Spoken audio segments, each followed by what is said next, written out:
Nous avançons à petits pas vers une défense européenne commune dans laquelle le bouton nucléaire ne sera pas à la main du chef de l'État. Il y a des dossiers qui existent et qui nous montrent qu'il va y avoir lieu, qu'ils vont, eux, constituer un conseil qui sera décisionnaire.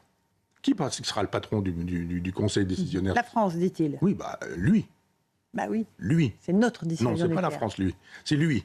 Je pense que lui, il se dit, dans quelques mois, il va falloir que je trouve un job, et ce sera un job formidable pendant 5 ans, de piloter le conseil qui pilotera l'usage nucléaire. Moi, j'ai quelques bouteilles de vin, je ne les mets pas chez des bons copains un peu partout en France en disant j'ai des bouteilles chez un copain de Dunkerque, chez un copain de Brest, chez un copain de Strasbourg et chez un copain d'Avignon. Parce que ces copains, ils peuvent se fâcher avec moi et je risquerais de perdre mes bouteilles. Eh bien, c'est exactement la même chose quand vous allez disséminer l'ensemble de votre dispositif nucléaire sur des pays qui sont susceptibles d'être nos ennemis, sont tellement susceptibles d'être nos ennemis qu'ils le sont déjà. Je vous rappelle que quand l'Allemagne n'achète pas...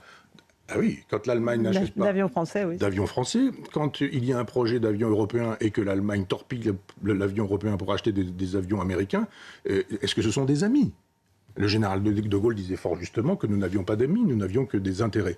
Et il a raison, et il avait raison. Et c'est comme ça avec les humains aussi. Il faut lire La Rochefoucauld, il faut lire les moralistes français du XVIIe siècle.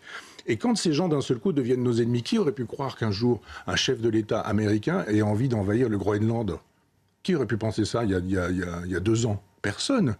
Donc là, on dit... Les États-Unis l'ont dit depuis longtemps, mais bon, qu'ils voulaient racheter le Groenland, ça fait plusieurs années qu'ils le disent. Mais disons depuis 10 ans, si vous voulez. J'ai tort sur 2 ans, mais disons sur 10 ans, personne ne pouvait imaginer une chose pareille.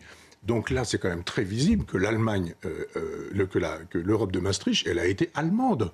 Il faudrait s'expliquer, d'ailleurs. On fait d'ailleurs un numéro sur la collaboration, les collaborations au sens large du terme à Front Populaire, mais pourquoi Mitterrand a-t-il à ce point méprisé la France, abandonné la France, voulu offrir la France à l'Allemagne ? Et pourquoi ça continue aujourd'hui ? Et pourquoi est-ce que le premier déplacement à l'étranger, moi je dis à l'étranger, je ne fais pas comme ceux qui disent que le ministre des Affaires étrangères est de l'Europe. Non, on va à l'étranger quand on s'en va en Allemagne. Pourquoi est-ce que c'est le premier vol de tous les présidents. Oui, mais de François Hollande, qui se prend la foudre d'ailleurs. Il aurait dû relire un peu les Grecs et savoir que quand la foudre vous tombe dessus, c'est que les dieux ont des choses à vous dire. Et pourquoi est-ce qu'il s'en va voir Mme Merkel ? Alors, je viens d'être élu, j'arrive juste chez Mme Merkel en lui donnant les clés de l'Élysée. C'est une soumission française. Oui, c'est une soumission française à l'Allemagne et c'est une soumission française à l'Europe. C'est donc une démission de la part de la France. C'est-à-dire que cette stratégie nucléaire, pour faire avaler les petits morceaux, comme avec les enfants, une demi-cuillère pour papa, une demi-cuillère pour maman, là on vous dit...